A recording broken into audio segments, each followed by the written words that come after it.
En teoría práctica, hoy vamos a hablar de las elecciones PASO. La primera experiencia de Mendoza son las primarias abiertas, simultáneas y obligatorias bajo la ley 8619.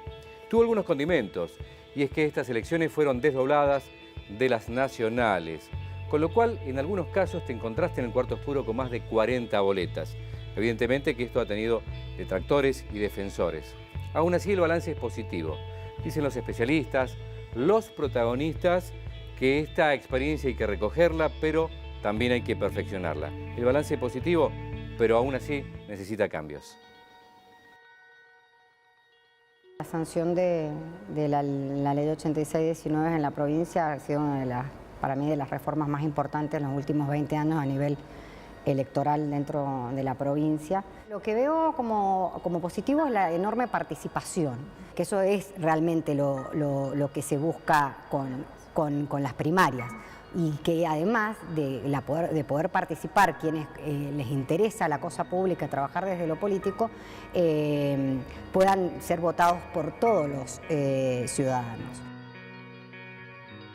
Soy un gran defensor de las PASO. De hecho, cuando el gobierno nacional las envió, yo dije que era la mayor transformación electoral de la ley de Sáenz Peña, de hace más de 100 años, porque realmente terminaba con los aparatos partidarios. ¿Terminó con los aparatos partidarios? Sí, absolutamente terminó con los aparatos partidarios, porque se demostró que muchos candidatos que fueron electos no lo hubieran sido si no hubiera sido por una interna abierta. Es positivo como práctica electoral, como una nota de civismo que me parece muy importante. El hecho de haberlas tenido es lo positivo. Haberlas tenido, que los partidos hayan presentado más de un candidato, con algunas excepciones, pero lo cierto es que en general ha habido oportunidad de preseleccionar candidatos, que es el objetivo de la primaria. Ahora, ¿qué es lo que yo veo de esa ley? Y en esto también me tomo, digamos, la licencia de decir las cosas tal cual fueron. El redactor de la ley es el actual fiscal de Estado, sí, Fernando Simón, con quien yo tengo una relación muy buena de muchos años, de mucho respeto. Sí. Cuando estaban trabajando sobre esta ley, a mí se me consultó sobre la técnica legislativa, algunos aspectos de la ley. Yo me reuní un par de veces con Fernando, lo conversamos. La verdad que la ley, él dice algo que quizás es cierto, salió la ley que pudo salir. Las PASO provinciales nos tomaron de sorpresa, no solo a esta secretaría, a este secretario, sino que también yo creo que a los políticos de Mendoza. Una cosa es escribir una norma y otra es implementarla, llevarla a la práctica, llevarla a la realidad. El hecho de haber implementado las PASO nos ha dejado una serie de enseñanzas. De algún modo convalidó que unas observaciones que había hecho el año pasado sobre la ley se cumplieron, tal y como se las había planteado. Con relación al tema de la gran cantidad o la multiplicidad de boletas que tuvimos en 2 departamentos, hubo que mejorar, que si bien el decreto reglamentario solucionó algunos aspectos, muchos tuvieron que ser tomadas decisiones de la Junta e improvisar sobre el desarrollo de la elección. Se omitieron actos que después, por resoluciones de la Junta, se fueron de algún modo cubriendo.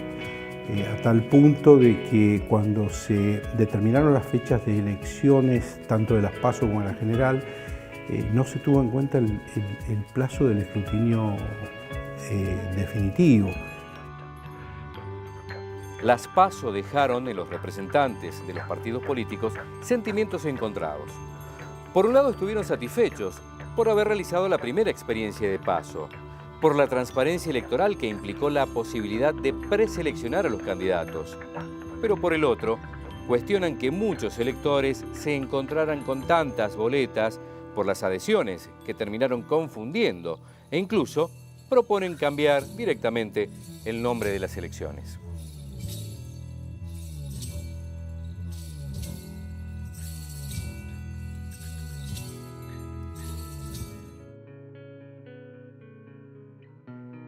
que modificar o qué modificaciones habría que hacerle a la ley? Mira, en primer término lo voy a hablar desde un lado de lo que hemos pasado justamente en la Junta del Frente para la Victoria.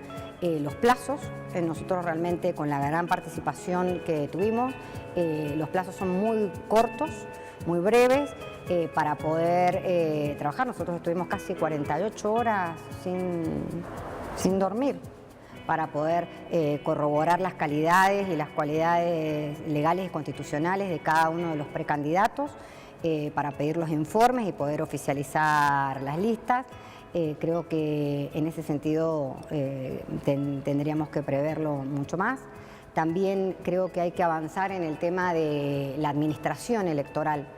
Creo que la Junta Electoral Provincial, que obviamente sabes que de origen constitucional y que hasta que no exista una reforma constitucional no podemos avanzar sobre esto, pero sí podemos avanzar sobre la administración, o sea, dotar a la Junta Electoral de las herramientas necesarias, tanto desde lo presupuestario como desde lo técnico. El acceso a la información también a las fuerzas políticas nos resulta muy difícil poder acceder a las resoluciones de la Junta Electoral si no es vía papel, nada más vía notificación. Nosotros no podemos manejarnos con notificaciones electrónicas o saber qué resoluciones hacen. Una primera conclusión que he llegado, que hay que sacarle el nombre. ¿Por qué? A las PASO provinciales y nacionales, porque la gente no entiende lo que es una PASO, no entiende lo que es una primaria. Es más, creo que hasta los propios medios no entienden. Son internas abiertas. Entonces, una de las cosas que vamos a hacer, porque tenemos que modificar y corregir algunos aspectos de la ley, fruto de haberlas puesto en funcionamiento, hay algunas cosas que hay que adaptar o corregir. Entre esas cosas yo voy a proponer cambiarle el nombre para que desde su nombre la gente entienda lo que es este nuevo sistema. ¿Qué nombre le pondrían? Internas abiertas. El otro mecanismo que no me ha gustado para nada es el sistema de colectoras implementado que llevó a que en Guaymallén fuera ya grosera la cantidad. Había un candidato que tenía 24 listas. Yo voy a proponer en la nueva discusión de la nueva ley eliminar las adhesiones a más de un candidato. El tema de las adhesiones de boleta, otro gran problema, porque, bueno... ¿En qué sentido? ¿Qué es una adhesión de boleta? Bueno, una adhesión de boleta es cuando, digamos, distintas listas, ¿sí? internas básicamente, puedan contener un mismo o igual candidato para una categoría diferente. Por ejemplo, sí, un candidato a gobernador con varias listas de legisladores distintas, candidato a intendente con varios concejales. La adhesión se denomina en el proceso previo en las primarias, que después se denomina en las listas, en las elecciones generales, son las llamadas colectoras, es lo mismo. Claro. Nada más que son colectoras en la general y son adhesiones de boleta en la primaria. ¿Cuál fue el debate? Decía, no, la ley nacional. A ver, la ley nacional regula un aspecto federal para elegir presidentes, senadores, diputados nacionales y vicepresidentes, obviamente en fórmula. Nada puede regular una ley federal en materia de régimen electoral de una provincia porque es materia reservada, o sea que era manifiestamente inconstitucional el planteo. O sea, de quienes defendían la posibilidad, digamos, de aplicar la ley federal. Esto abre un debate que lleva al decreto 2400 al gobierno, que pretende interpretar la ley en base a un decreto reglamentario que de alguna manera es contradictorio con la ley. Claro. Entonces pretende regular por una norma inferior una norma superior. La inconstitucionalidad es evidente o era evidente. Finalmente se terminan permitiendo las adhesiones porque lo habilita la Junta Electoral de la provincia en base a una interpretación que ahí había otro aspecto no regulado en la ley. Yo creo que la peor consecuencia que puede haber tenido el desdoblamiento de las elecciones provinciales con las municipales es el tema fondos o recursos, porque se duplican gastos. De una elección provincial, y esta vez lo vimos, nos cuesta nada más que en actividad de la Junta Electoral entre los 18 y 19 millones de pesos. ¿Qué incluye esa actividad de la Junta Electoral?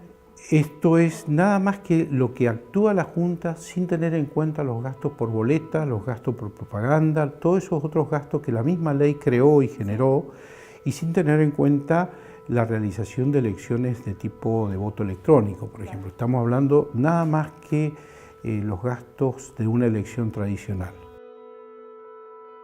Creo que menos mal que desdoblaron, si no esto hubiera sido patético. Imagínense unas pasos nacionales en Guaymallén, con un candidato llevando 24, hubiera llevado 48, qué sé yo cuánto hubiera llevado. No, facilitó que sea desdoblada. Sí, sí. De hecho, creo que tienen que ser desdobladas las elecciones. Considero que es mucho el tema del desdoblamiento. Tantas elecciones a nivel provincial, locales, sin quitar obviamente el derecho que tienen los municipios. Pero creo que este tema del desdoblamiento, que a veces se hace para poder identificar más al ciudadano con el candidato, como avanzo en el tema de boleta única, no de boleta única, sino de voto de boleta electrónica. Eso permite perfectamente votar una lista completa o determinar de una manera que hace que no se confunde el elector por a quién va a votar. Considero que realmente es obligatorio, pero no solamente por el deber de ir a votar, sino también por el derecho a. Creo que una forma de defender el derecho es una forma de defender el derecho a elegir.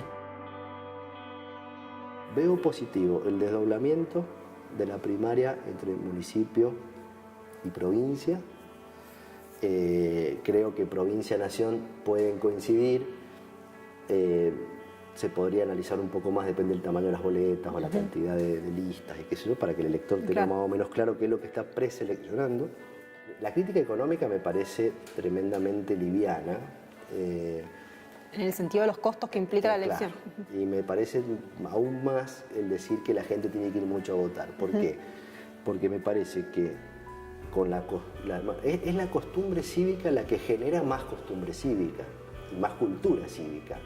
Es decir, cuando las elecciones son todas juntas, el cuestionamiento era, bueno, pero el sistema que es por lista, a mí me ponen un candidato arriba y se vota la boleta completa, yo no sé quiénes son los personajes que me llevan los partidos. Bueno, ahora que tienen la posibilidad de, en primaria y en general, ver quiénes son los personajes en cada lugar, focalizar la elección en el caso provincia, municipio, nación, que da resultados distintos. No es lo mismo el gobierno nacional que el gobierno provincial. El resultado del elector puede sentirse bien o mal gobernado acá, bien o mal gobernado allá. No necesita coincidir. En su municipio puede pasar lo mismo. Entonces, yo creo que eso es positivo. Los argumentos hasta el momento, los que yo he escuchado, me parecen, insisto, livianos.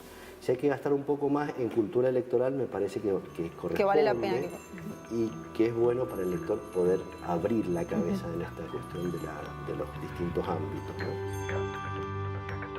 ¿no? Todos, desde organismos técnicos hasta políticos, coinciden en que hay que hacer cambios a la ley que van desde el tema del financiamiento hasta cómo organizar los gastos para que la elección no sea tan costosa y desordenada. Los fondos y los recursos fueron un tema de cuestionamientos. También plantean la necesidad de avanzar en la tecnología y la independencia del órgano administrativo, como lo es la Junta Electoral.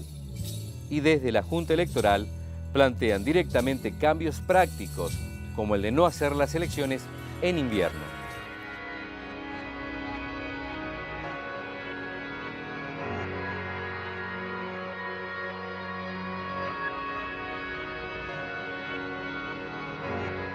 Pasaron algunas cosas como insólitas también, que bueno, se fueron viendo sobre la marcha, como esa presentación de certificados masivos por gastroenteritis y ese tipo de cosas. ¿Ustedes preveían que algo así podía pasar o cómo lo tomaron en ese momento? No, esto está dentro del marco de aquellas cosas que las aprendimos de la peor manera, que es con los hechos, con la práctica. Esto yo creo que a nadie se le pasó por la cabeza. Esta gastroenteritis que se produjo en masiva. Sin embargo, al haber tomado algunas decisiones para las elecciones generales, desapareció la gastroenteritis. Fueron dos, la gastroenteritis y una gripe bastante fuerte parece que. Pero ya en el 21 de junio no ocurrió lo mismo. De todos modos también nos enseñó esto, de que las fechas de invierno en Mendoza no deben ser tenidas en cuenta para las elecciones, porque pagan los platos rotos los presidentes de mesa. Los sistemas que se implementan sobre voto electrónico ayudan en gran medida a que se aceleren muchos procesos, a que se aseguren muchos procesos, y aun cuando hay voces que hablan de que resulta inseguro, esa tal inseguridad, si se toman determinadas decisiones o se regulan determinados procesos dentro de la elección, restan o se disminuyen notablemente. Hay que trabajar mucho en el tema, específicamente, como te digo, de dotar a la Junta Electoral o a otros organismos para hacerlo. Me parece que hay que avanzar en el tema de dar mayor difusión y posibilidad de financiamiento, pero no en sí para la capacitación de los dirigentes, sino también del tema de poder conocer a esto. Y esto sí hay que plantear bien el tema de fondos por el tema de la publicidad. La distribución de los espacios se hace por listas, entonces a veces no se llegan en los departamentos a poder que en ese departamento llegar todos los precandidatos a ser conocidos, ni siquiera por el sistema de las radios. Yo estoy de acuerdo con el voto electrónico, no con la boleta electrónica, no con el voto electrónico. ¿Qué diferencia hay? La boleta electrónica es una simple computadora con una impresora que imprime su voto. No está conectada a ningún servidor, no tiene un software que acumule los datos y de esa manera es mucho más transparente. Si logramos un acuerdo para una reforma constitucional, claramente hay que crear yo sería de los que piensa, por supuesto que hay que discutirlo y analizarlo y debatirlo, un organismo independiente electoral como tiene México, por ejemplo. México tiene un organismo electoral administrativo, no es judicial, pero independiente, que es el que organiza, no depende del gobierno ni del Poder Judicial, de ninguno. Pero si no es ese el sistema, sí crear una justicia electoral. En una primera medida tenemos que cambiar lo referente a autoridades de mesa.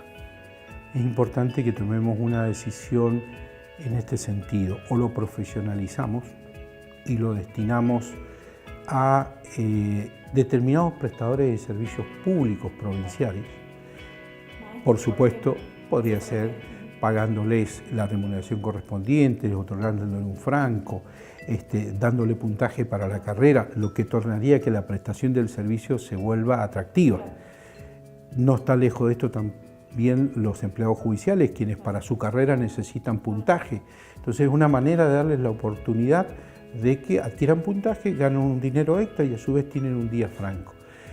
Ese es un modo. El otro modo es a mucho más largo plazo, no es una cuestión mía, no es que yo lo haya pensado, sino que ya la OEA hace mucho tiempo, a través de análisis de costos electorales, que es un proyecto que tiene OEA, viene sosteniéndolo.